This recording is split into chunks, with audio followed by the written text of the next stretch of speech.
Assalamualaikum warahmatullahi wabarakatuh. Yang terhormat Bu Endang Sri Murtini MPD sebagai guru fisika kita, pada kesempatan kali ini izinkan kelompok kami yaitu kelompok 4 untuk menjelaskan salah satu materi yaitu interferensi cahaya. Sebelum menjelaskan, perkenalkan anggota kelompok kami. Tujuan presentasi kali ini yang pertama itu menghitung nilai panjang gelombang dari sumber cahaya tersebut. Yang kedua, membuktikan cahaya adalah gelombang melalui penggabungan sumber koheren. Yang ketiga, mengamati pola garis terang dan gelap pada layar. Yang keempat, menarik kesimpulan dari hasil percobaan tentang hubungan antara panjang gelombang, jarak celah, dan pola interferensi. Yang kelima, menumbuhkan kemampuan berpikir ilmiah melalui observasi dan analisis data praktikum. Pertama, ada animasi yang akan dijelaskan oleh Revan. Jadi di bagian paling atas, di sini ada sumber cahaya yang akan dipancarkan ke bawah. Di bagian kedua ada first barrier. First barrier ini terdapat dua dinding dengan satu celah. Selanjutnya ada second barrier yang terdiri dari 3 buah dinding dan 2 celah. Cahaya akan melewati celah-celah tersebut, lalu cahaya akan menyebar dan saling bertumpuk atau interferensi di layar deteksi. Terlihat pola-pola garis terang dan gelap. Kalau terang itu interferensi konstruktif, sedangkan kalau gelap itu interferensi destruktif. Lalu ada pengertian interferensi cahaya yang akan dijelaskan oleh Revan. Apa itu interferensi cahaya? Interferensi cahaya merupakan hasil perpaduan atau superposisi gelombang cahaya. Terjadi ketika dua atau lebih gelombang cahaya bertemu di satu titik, menghasilkan pola satu terang atau interferensi konstruktif, gelombang saling menguatkan. Ataupun yang kedua gelap atau interferensi destruktif, gelombang saling melemahkan. Dipengaruhi oleh beda fase dan panjang gelombang, memerlukan sumber cahaya koheren atau frekuensi sama dan fase tetap. Dapat diamati pada percobaan celah ganda dan beberapa fenomena sehari-hari. Lalu ada penjelasan syarat terjadi interferensi cahaya dan syarat interferensi maksimum dan minimum yang dijelaskan oleh Larisha. Selanjutnya ada syarat terjadinya interferensi cahaya. Pertama, sumber cahaya harus koheren. Kedua, amplitudo gelombang hampir sama. Ketiga, memiliki frekuensi atau panjang gelombang yang sama. Keempat, jarak antar celah sangat kecil dan berdekatan. Lalu ada syarat interferensi cahaya secara maksimum. Rumusnya, D sin theta sama dengan M lambda. Jadi, D itu sama dengan jarak antar celah, theta sama dengan sudut, M adalah orde, dan lambda adalah panjang gelombang. Syarat khususnya yaitu ketika dua gelombang cahaya bertemu dengan fase yang sama atau sefase, sehingga saling menguatkan dan menghasilkan garis terang pada layar, agar terbentuk interferensi maksimum. Jadi syarat-syarat yang harus dipenuhi yaitu ketika kedua gelombang sefase atau kelipatan 360 derajat, kedua selisih lintasan pada kedua gelombang merupakan kelipatan bulat dari panjang gelombang atau lambda. Nah, lalu masuk ke syarat interferensi secara minimum. Di sini ada rumus yaitu D sin theta sama dengan M plus 21 lambda. Keterangannya D sama dengan jarak antar celah, theta sama dengan sudut, M adalah orde, dan lambda adalah panjang gelombang. Syarat khususnya untuk menghasilkan garis gelap yaitu ketika dua gelombang cahaya bertemu dengan fase yang berlawanan sehingga saling melemahkan. Akibatnya, amplitudo gelombang menjadi sangat kecil atau bahkan nol, sehingga terbentuk garis gelap pada layar. Syarat interferensi minimum adalah kedua gelombang memiliki beda fase 180 derajat, lalu selisih lintasan kedua gelombang merupakan kelipatan ganjil dari setengah panjang gelombang. Selanjutnya ada jenis interferensi dan interferensi celah ganda yang akan dijelaskan oleh Nadira. Selanjutnya ada jenis-jenis interferensi. Interferensi pertama yaitu konstruktif atau terang. Interferensi konstruktif terjadi ketika dua gelombang cahaya bertemu dengan fase yang sama, sehingga saling menguatkan. Ciri-cirinya yaitu menghasilkan pola terang, terjadi saat puncak bertemu puncak atau lembah bertemu lembah. Amplitudo gelombang menjadi lebih besar.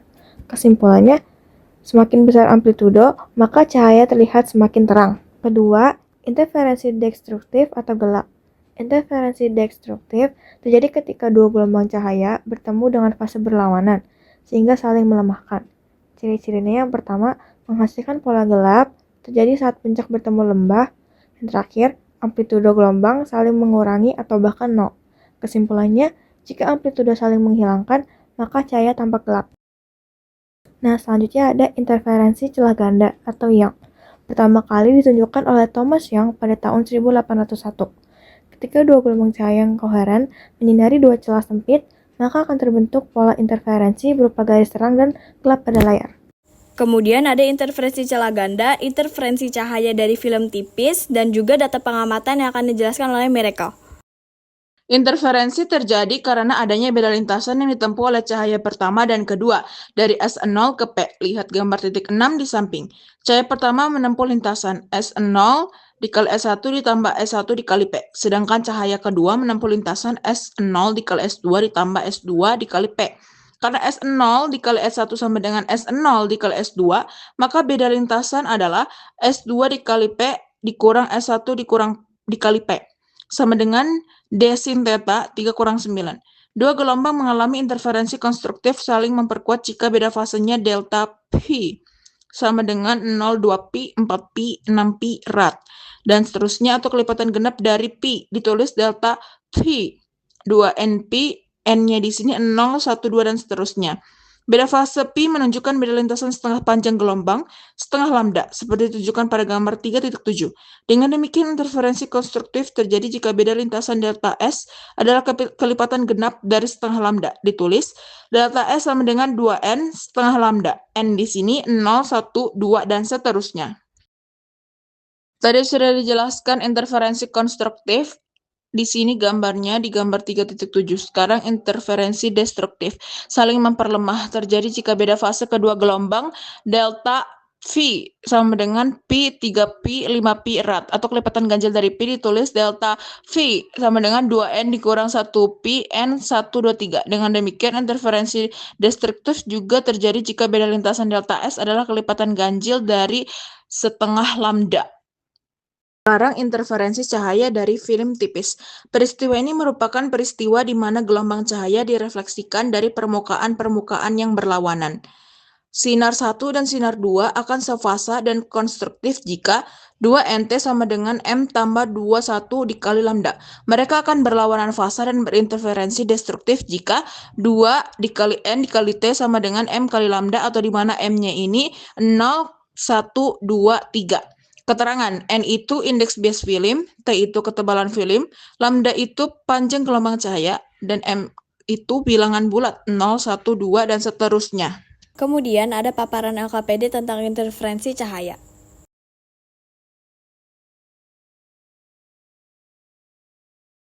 Jadi untuk rumus yang kita pakai yaitu mencari selisih lintasan atau delta S dengan panjang gelombang terang. Untuk delta S sama dengan D dikali Y dibagi L. Untuk panjang gelombang terang, lambda sama dengan delta S dibagi N. Pengamatan yang pertama dengan L sama dengan 0,3 meter, terang pertama Y-nya 0,01 meter. Delta S sama dengan 10 pangkat min 4 dikali 0,01 dibagi 0,3 sama dengan 10 pangkat min 6 dibagi 0,3, hasilnya 3,33 dikali 10 pangkat min 6 meter. Untuk lambdanya 3,33 dikali 10 pangkat min 6 dibagi 1, hasilnya 3.333 nanometer. Terang yang kedua dengan Y 0,13 meter, delta S sama dengan 10 pangkat min 4 dikali 0,013 dibagi 0,3 sama dengan 1,3 dikali 10 pangkat min 6 dibagi 0,3 sama dengan 4,33 dikali 10 pangkat min 6 meter. Untuk lambdanya 4,33 kali 10 pangkat min 6 dibagi 2 sama dengan 2166 nanometer.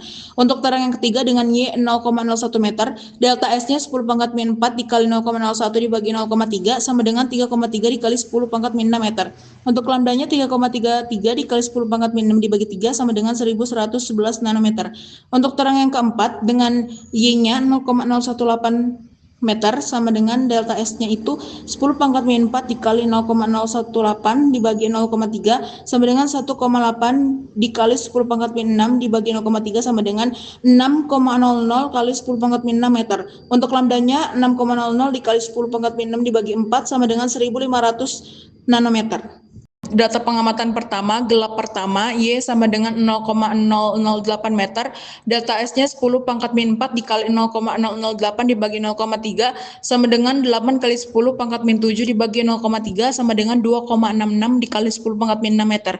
Untuk lambdanya 2,66 dikali 10 pangkat min 6 dibagi 1 dikurang 0,5 sama dengan 2,66 dikali 10 pangkat min 6 dibagi 0,5 sama dengan 5.333 nanometer. Untuk gelap yang kedua dengan Y 0,016 meter, delta S-nya 10 pangkat min 4 dikali 0,016 dibagi 0,3 sama dengan 1,6 dikali 10 pangkat min 6 dibagi 0,3 sama dengan 5,33 dikali 10 pangkat min 6 meter. Untuk lambdanya 5,33 dikali 10 pangkat min 6 dibagi 2 dikurang 0,5 sama dengan 5,33 dikali 10 pangkat min 6 dibagi 1,5 hasilnya 3.555 nanometer. Untuk gelap yang ketiga itu Y sama dengan 0,008 meter, delta S-nya sama dengan 10 pangkat min 4 dikali 0,008 dibagi 0,3 sama dengan 2,66 dikali 10 pangkat min 6 meter. Untuk lambdanya 2,66 dikali 10 pangkat min 6 sama dibagi 3 kurang 0,5 sama dengan 2,66 dikali 10 pangkat min 6 dibagi 2,5 hasilnya 1066 nanometer. Untuk gelap yang keempat, Y-nya 0,016 meter, delta S-nya 10 pangkat min 4 dikali 0,016 dibagi 0,3 hasilnya 5,33 kali 10 pangkat min 6 meter. Untuk lambdanya 5,33 dikali 10 pangkat min 6 dibagi 4 dikurang 0,5 5,33 dikali 10 pangkat min 6 dibagi 3,5 sama dengan 1523 nanometer. Pengamatan kedua dengan L 0,2 meter. Terang yang pertama dengan Y sama dengan 0,02 meter, delta S sama dengan 10 pangkat min 4 dikali 0,02 dibagi 0,2 sama dengan 2 kali 10 pangkat min 7 dibagi 0,2 hasilnya 1 kali 10 pangkat min 6 meter. Untuk lambdanya 1 kali 10 pangkat min 6 dibagi 1 hasilnya 1000 nanometer. Untuk terang yang kedua dengan Y sama dengan 0,005 meter, delta S-nya 10 pangkat min 4 dikali 0,05 dibagi 0,2 sama dengan 5 kali 10 pangkat min 7 dibagi 0,2 hasilnya 2,50 kali 10 pangkat min 6 meter. Untuk lambdanya 2,50 kali 10 pangkat min 6 dibagi 2 hasilnya 1250 nanometer.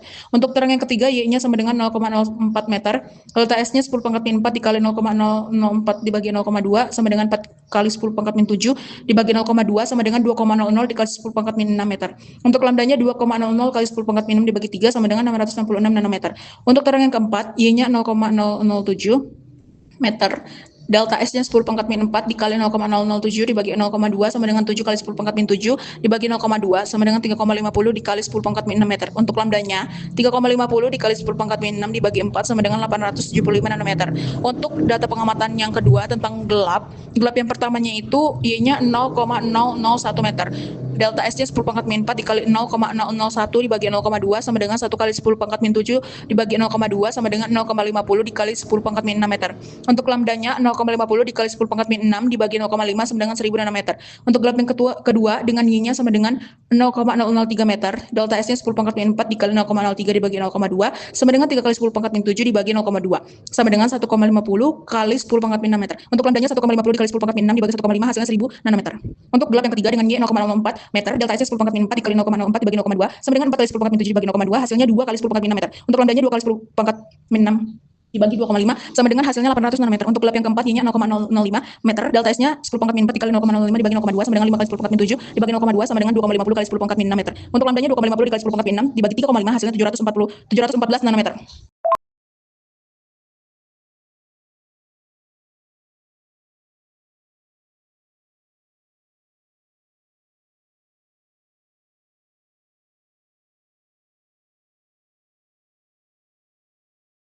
Kemudian ada contoh soal yang akan dijelaskan oleh Najisa. Akan ditampilkan contoh soal. Gambar di sebelah kiri itu menunjukkan dua celah S1 dan juga S2 yang berjarak 2 meter dari layar. Pada layar terlihat titik A dan juga titik B. Titik A adalah titik gelap order 4, sedangkan titik B adalah titik terang order ketiga. Panjang gelombang cahaya yang digunakan adalah 6000 angstrom. Tujuan dari soal ini itu Kita disuruh menentukan jarak antara titik A dan juga titik B pada layar. Yang pertama, kita akan mengubah semua data ke satuan internasional, yaitu jarak celah D sebesar 0,2 mm menjadi 2 kali 10 pangkat minus 4 meter. Lalu jarak celah ke layar L adalah 2 meter, panjang gelombang 6000 angstrom diubah menjadi 6 kali 10 pangkat minus 7 meter. Untuk menghitung posisi orde terang atau orde gelap, akan digunakan persamaan, yaitu perubahan posisi pita sama dengan L dikalikan lambda dibagi 2D. Persamaan ini digunakan karena kita mencari jarak antara orde gelap dan juga orde terang. Lalu akan kita masukkan nilai-nilainya ke dalam rumus, menjadi delta P sama dengan 2 dikali 6 dikali 10 min 7 per 2 kali 2 kali 10 min 4. Untuk di sini kita akan pakai model eliminasi, 2 dibagi 2 menjadi 1, 6 dibagi 2 menjadi 3. Lalu untuk 10 min 4 akan kita bagi dengan 10 min 7. Hasilnya adalah 10 min 3. Jadi delta P sama dengan 3 dikali 10 min 3 meter. Karena di soal yang ditanya adalah milimeter, kita ubah meter ini menjadi milimeter. Ya, hasilnya adalah delta P sama dengan 3,0 milimeter. Pada slide selanjutnya, itu ada contoh soal kedua, yang itu pada gambar di sebelah kiri itu menunjukkan dua celah yang berjarak 80 cm dari layar. Titik O adalah terang pusat dan titik P adalah posisi gelap pertama. Di soal diketahui panjang gelombang cahaya itu sebesar 4.500 angstrom yang diubah menjadi 4,5 kali 10 pangkat minus 7 meter. Lalu selanjutnya ada jarak celah ke layar adalah 80 cm yang diubah menjadi 8 kali 10 pangkat minus 1 meter. Lalu yang selanjutnya juga ada jarak antar celah yaitu 0,9 mm yang diubah menjadi 9 kali 10 pangkat minus 4 meter. Di soal ini yang ditanya adalah mencari jarak antara terang pusat dengan gelap pertama pada layar. Jadi untuk menemukan posisi gelap pertama akan digunakan rumus K minus setengah dikalikan lambda, kemudian dibagi jarak celah, lalu dikalikan jarak celah ke layar. Karena kita mencari gelap pertama, nilai K itu sama dengan 1. Lalu kita masukkan nilainya, yaitu kurung 1 dikurang setengah, tutup kurung 4,5 dikali 10 min 7 sama dengan 9 kali 10 min 4 dikali P per 8 kali 10 min 1. Di sini kita pakai mode eliminasi, 9 dicoret dengan 4,5 jadi hasilnya 0,5. Lalu untuk 10 min 7 kita coret dengan 10 min 4 yang hasilnya adalah 10 min 3. Lalu 8 kali 10 min 1 kita ubah ke kiri yang jadinya setengah dikali 0,5 dikali 10 min 3 dikali 8 kali 10 min 1 sama dengan P.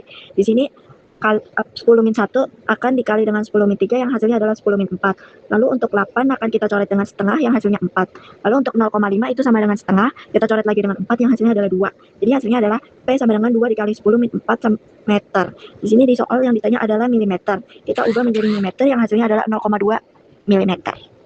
Sekian presentasi dari kelompok kami, kurang lebihnya mohon maaf. Wassalamualaikum warahmatullahi wabarakatuh.